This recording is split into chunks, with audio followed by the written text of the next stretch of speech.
మాయమాటలు మాయకథ రోజుకొక డ్రామా చేసే స్వభావం కాదు. మీరు విజువల్స్ తీసుకోండి. మీరు సీతారామ ప్రాజెక్టు చేసేటప్పుడు మీ పార్టీలోనే నేను లేను.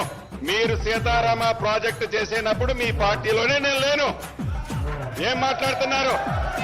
మళ్ళీ చెప్తున్నా, మీరు ఏ ప్రాజెక్టు కట్టినా మీరు గుండె మీద చేసుకొని గుండె మీద చేసుకొని చెప్పండి. హరీష్ రావు గారు 65 సంవత్సరాలు పరిపాలించిన ఏ పార్టీలకి రాని ఆలోచనతో గోదావరి నీరు వృధాగా పోతుంటే ఆ గోదావరి నీటిని ఈనాడు ఈ ఉమ్మడి ఖమ్మం జిల్లాకి సీతారామ ప్రాజెక్టు ద్వారా సుమారు 13,000 కోట్లు ఖర్చు పెట్టి సీతారామ ప్రాజెక్టు ద్వారా సుమారు 13,000 కోట్లు ఖర్చు పెట్టి 9,75,000 ఎకరాలని సాగుకు తీసుకొచ్చే ఒక బృహత్తరమైన ప్రాజెక్టుని శంకుస్థాపన చేయడం కాదు, పైపులు మోటార్లు కొని గట్టు మీద పెట్టడం కాదు, యుద్ధ ప్రాతిపదికన రాబోయే 2-2.5 సంవత్సరాలు పూర్తి చేసే కార్యక్రమాన్ని ఈనాడు ఈ రాష్ట్ర ప్రభుత్వం పెద్దల కేసీఆర్ గారి నాయకత్వంలో చేపట్టడం జరిగింది.